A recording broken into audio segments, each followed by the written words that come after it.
ಇತ್ತೀಚೆಗೆ ಮಲ್ಲೇಶ್ ಬಾಬು ಅವ್ರ ಬಗ್ಗೆ ಒಂದು ಕಾಮೆಂಟ್ ಬಂದಿದೆ. ಏನಪ್ಪ MP ಬಂಗಾರಪೇಟೆಗೆ ಮಾತ್ರ ಸೀಮಿತ ನೋಡು, ಹೌದಾ ಸರ್? ಇತ್ತೀಚೆಗೆ ಕಾಮೆಂಟ್ಗಳು ಏನಪ್ಪ ಬಂಗಾರಪೇಟೆಗೆ ಮಾತ್ರ ಸೀಮಿತ ಅಂತ. ಆ ತರ ಇದ್ರೆ MP ಸರ್ ದಯವಿಟ್ಟು ಅವ ಪೊರೆ ತೆಗುತ್ತಲ್ಲ, ಪೊರೆ ತೆಗೆದು ಆಚೆಗೆ ಬನ್ನಿ. ನಿಮ್ಗೂ ವಯಸ್ಸಿದೆ, ನಮಗೂ ತೋರಿಸ್ಬಿಡುವ ಒಂದು ಆಟ, ಸೀರಿಯಸ್ ತೋರಿಸ್ಬಿಡುವ ಅದಲ್ವಾ? ನೀವು ಈ ತರ ಇದ್ರೆ ಖಂಡಿತವಾಗ್ಲೂ ಆಗಲ್ಲ ಸರ್, ತಪ್ಪು ತಿಳ್ಕೊಂಬೇಡಿ. ನಿಮ್ಮನ್ನ ತುಂಬಾ ದೊಡ್ಡ ಮಟ್ಟಕ್ಕೆ ಗೆಲ್ಸಿದ್ವಿ. ಇವತ್ತು ನನಗೆ ಹೇಳ್ತಾ ಇದ್ರು, ಒಂದು ಪತ್ರಿಕೆಯಲ್ಲಿ ಬರ್ತಿದ್ರು, ಇನ್ನು ನಿಖಿಲ್ ಕುಮಾರಸ್ವಾಮಿ ಅವರಿಗೆ ಆಹ್ವಾನ ಇಲ್ಲ ಮುಳುಬಾಗಿಲಿಗೆ ಅಂತ. ಒಂದು ಮಾತನ್ನ ಕೇಳ್ಕೊಳ್ಳಿ, ನಾನು ಗೆದ್ದ ಕೂಡಲೇ ಕುಮಾರಣ್ಣಗೆ ಫೋನ್ ಮಾಡಿ, ಅಣ್ಣ MP ಎಲೆಕ್ಷನ್ ಒಂದು ಮಾತು ಕೊಟ್ಟಿದ್ದೆ, 40 ರಿಂದ 50 ಸಾವಿರ ಜನಕ್ಕೆ ಊಟ ಹಾಕ್ಬೇಕು ಒಂದು ಮಾತು ಕೊಟ್ಟಿದ್ದ ಕಾರ್ಯಕರ್ತರಿಗೆ ಪೆಂಡಿಂಗ್ ಇದ್ದೋಗಿದೆ ಅಣ್ಣ, ಇಷ್ಟು ಜನ ಗೆಲ್ಸ್ಕೊಟ್ಟಿದ್ದೀನಿ. ನೂತನವಾಗಿ ಪ್ರಾರಂಭವಾಗಿರುವ ಶ್ರೀವೇಣು ಟಿವಿಎಸ್ ಶೋರೂಮ್ನಲ್ಲಿ ಟಿವಿಎಸ್ ಕಂಪನಿಯ ಎಲ್ಲಾ ರೀತಿಯ ಪೆಟ್ರೋಲ್ ಮತ್ತು ವಿದ್ಯುತ್ ಚಾಲಿತ ಬೈಕ್ಗಳಿಗಾಗಿ ಎಂದೇ ಭೇಟಿ ನೀಡಿ. ವಿಳಾಸ ಬೈಪಾಸ್ ರಸ್ತೆ, ಮಾರುತಿ ನೆಕ್ಸಾ ಕಾರ್ ಶೋರೂಮ್ ಪಕ್ಕ, ಕೋಲಾರ. ಹೆಚ್ಚಿನ ಮಾಹಿತಿಗಾಗಿ ಸಂಪರ್ಕಿಸಿ 9986833899 ಅಥವಾ 9986933299.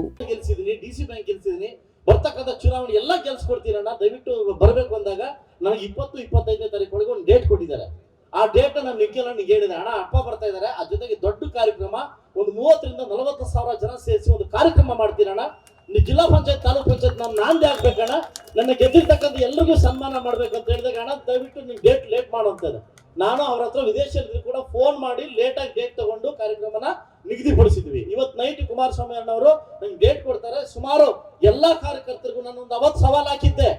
ಇವತ್ತು ಸಮೃದ್ಧಿ ಮಂಜುನಾಥ್ ನಾಯಕನಲ್ಲ, ಬಿಲ್ಡಪ್ ಕೊಡೋ ನಾಯಕನಲ್ಲ, ಪೇಪರ್ ಅಲ್ಲಿ ಸ್ಟೇಟ್ಮೆಂಟ್ ಕೊಡೋ ನಾಯಕನಲ್ಲ, ವರ್ಕ್ ಮಾಡ್ತಕ್ಕಂಥ ಶಾಸಕ ಅಲ್ಲ, ಸೇವಕ. ನಾನು ವರ್ಕ್ ಮಾಡಿ ತೋರಿಸ್ತೀನಿ. ನಾನು ಸುಮ್ಮನೆ ನಾನು ಡೂಪ್ಲಿಕೇಟ್ ಮಾತುಗಳು, ಇನ್ನೊಂದು ಮಾತು, ನಾನು ಏನ್ ಹೇಳ್ತೀನಿ ಅದೇ ಮಾಡ್ತೀನಿ. ಮಾಧ್ಯಮದ ಒಂದು ಪ್ರಶ್ನೆ ಕೇಳಿ, ಇಲ್ಲಿ ತನಕ 8 ವರ್ಷಗಳ ಸುದೀರ್ಘ ಅವಧಿಯಲ್ಲಿ ಎಲ್ಲಾದ್ರೂ ನಾನು ಡೂಪ್ಲಿಕೇಟ್ ಮಾತಾಡಿದ್ದೀರಾ? ಮಾತಲ್ಲಿ ಏನಾದ್ರು ಬೇರೆ ಮಾತಾಡಿದ್ದೀರಾ? ಇಲ್ಲ, ಮಾತಾಡೋದಿಲ್ಲ. ಯಾಕಂದ್ರೆ ನಾನು ವರ್ಕ್ ಮಾಡಿ ಮಾತಾಡಿ ತೋರಿಸ್ತೀನಿ. ಅದರಿಂದ ಇವತ್ತು ನನ್ನ ನಿಖಿಲ್ ಕುಮಾರಸ್ವಾಮಿ ನಮ್ಮಣ್ಣ ಇದಕ್ಕೆ ಬಂದಿದ್ದಾರೆ. ಜನರೊಂದಿಗೆ ಜನತಾ ದಳ, ನಾವು ಈ ತರ ಕ್ರೌಡ್ ಮಾಡಿ ಇನ್ನೊಂದು ಮಾಡಿ ಖಂಡಿತವಾಗ್ಲೂ ಆಡೋದಿಲ್ಲ.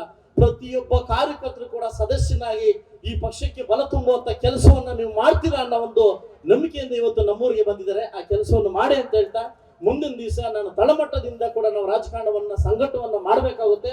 ನಮ್ದೇ ಅಂತ ಕಾರ್ಯಕರ್ತರು, ನಾಯಕರು ನಮ್ಮ ನಂಬ್ಕೊಂಡಿದ್ದಾರೆ. ದಯವಿಟ್ಟು ಅದಕ್ಕೆ ಬಲ ಕೊಡಬೇಕು ಅಂತ ಜಿಲ್ಲಾಧ್ಯಕ್ಷರಲ್ಲಿ ಮನವಿ ಮಾಡ್ತಾ, ನಮ್ಮ MP ಅಲ್ಲಿ ಮನವಿ ಮಾಡ್ತಾ, ರಾಜ್ಯಾಧ್ಯಕ್ಷರಲ್ಲಿ ಕುಮಾರಣ್ಣ ನಂಬಿಕೆ ವಿಕಿರಣ ಮನವಿ ಮಾಡ್ತಾ, ಎಷ್ಟೋ ಜನ ಇವಾಗ್ಲೂ ಕೂಡ ಸೋತ್ರು RCB ಅಂತಾರೆ. ಅದೇ ರೀತಿ JDS ಅಂತಕ್ಕಂಥ ಫ್ಯಾನ್ಸ್ ಇದ್ದಾರೆ.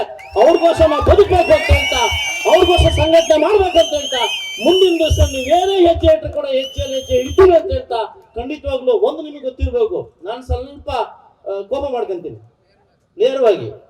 ನಾನು ಇನ್ನೊಂದು ಮುಂದೊಂದು ನಮ್ಮ ತಾಯಿ ನಾನು ಮಾತಾಡಲ್ಲ, ಮಾತಾಡಕ್ ನನ್ಗೆ ಬರಲ್ಲ, ನಾನು ಮಾತಾಡಿಲ್ಲ. ಅಣ್ಣ ಕುಮಾರಣ್ಣ ನೀನು ಮಾಡೋದು ತಪ್ಪು, ಅದೇ ಸುಮ್ಮನೆ ಅಣ್ಣ ನೀನು ಮಾಡೋದು ತಪ್ಪು ಅಂತ ನಾನು ಸ್ವಲ್ಪ ನೇರ ಮಾತಾಡ್ತೀನಿ. ಇತ್ತೀಗ ಸ್ವಲ್ಪ ಚೇಂಜ್ ಆಗಿದೆ ಬ್ರದರ್, ಸ್ವಲ್ಪ ಚೇಂಜ್ ಆಗಿದೆ. ಯಾಕೋ ಇದಕ್ಕೆ ಕಾಲ ಬರ್ತಾ ಇಲ್ಲ, ಇದಕ್ಕೆ ಅನುಭವ ಅಲ್ಲ, ಕಾಲ ಬರ್ತಾ ಇಲ್ಲ. ಇದೇ ತರ ಆಡಿ ಕನ್ನಡ ಕರೆಕ್ಟ್ ಹೋದ ಕನ್ನಡ, ಇದ್ಯಾಕೋ ಜಾಸ್ತಿ ನಿಯತ್ತೆ ಕಾಲ ಸ್ವಲ್ಪ ಬದಲಾಗಿದ್ದೀವಿ. ಬದಲಾವಣೆ ತೋರಿಸ್ತೀನಿ ಖಂಡಿತವಾಗ್ಲೂ. ನಮ್ಮ ಜೊತೆ ನಿಮ್ ಜೊತೆ ಇರ್ತೀವಿ. ಇನ್ನೊಂದು ಮಾತಾಡೋದು ಮುಂದೊಂದು ಮಾತಾಡೋದು ನಮ್ಮ ಜಾಯಮಾನದಲ್ಲಿ ಇಲ್ಲ. ಏಕೆ ಅಲ್ಲೇ ಆಡ್ರಿ, ಅಲ್ಲೇ ಬಹುಮಾನ ಸಿಗ್ಬೋದು, ಹೋದ್ರೆ ಹೋಗ್ಬೋದು. ಸೊ ಖಂಡಿತವಾಗ್ಲೂ ಮುಂದಿನ ದಿವಸ ನನ್ನ ಅಪ್ಪಾಜಿಗೆ ಮಾತು ಕೊಟ್ಟಿದ್ದೆ, MP ಎಲೆಕ್ಷನ್ ಅಲ್ಲಿ ಇಲ್ಲಿ ಕೂತಿರ್ತಕ್ಕಂಥ ಎಲ್ರಿಗೂ 40 ಸಾವಿರ ಲೀಡ್ ಕೊಟ್ಟು MP ಗೆಲ್ಸ್ಕೊಂಬಂತ ಹೇಳಿದ್ದೆ. MP ಗೆಲ್ಸ್ಕೊಂಬಂದು ಕೊಟ್ಟಿವಿ, ನಾವು 40 ಸಾವಿರ ಲೀಡ್ ಕೊಟ್ವಿ. ಮೊನ್ನೆ ಕೂಡ ಎಲೆಕ್ಷನ್ ಹೇಳಿದ್ವಿ, ಎಷ್ಟು ಗೆಲ್ಸ್ಕೊಂಬಂದಿದ್ವಿ. ಮುಂದೆ ಕೂಡ ಹೇಳ್ತಾ ಇದೀವಿ, ಖಂಡಿತವಾಗ್ಲೂ ಕೂಡ ನಿಮ್ ಜೊತೆ ಸಂಘಟನೆಗೆ ಒತ್ತು ಕೊಟ್ಟು, ನನಗೂ ವಹಿಸಿದೆ, ನಿಮಗೂ ವಹಿಸಿದೆ, ಸಂಘಟನೆ ಒತ್ತು ಕೊಟ್ಟು ಇಡೀ ರಾಜ್ಯವನ್ನ ಸುತ್ತುವನ್ನ ಕೆಲಸವನ್ನ ಮಾಡೋಣ, ಪಕ್ಷವನ್ನ ಅಧಿಕಾರಕ್ಕೆ ತರೋಣ. ಈ ಮುಂದಿನ ದಿವಸ ನಮ್ಮನ್ನು ಚುಡಾಯಿಸತಕ್ಕಂಥವ್ರಿಗೆ ಇದ್ರಲ್ಲಿ ಉತ್ತರ ಕೊಡೋಣ ಅಂತ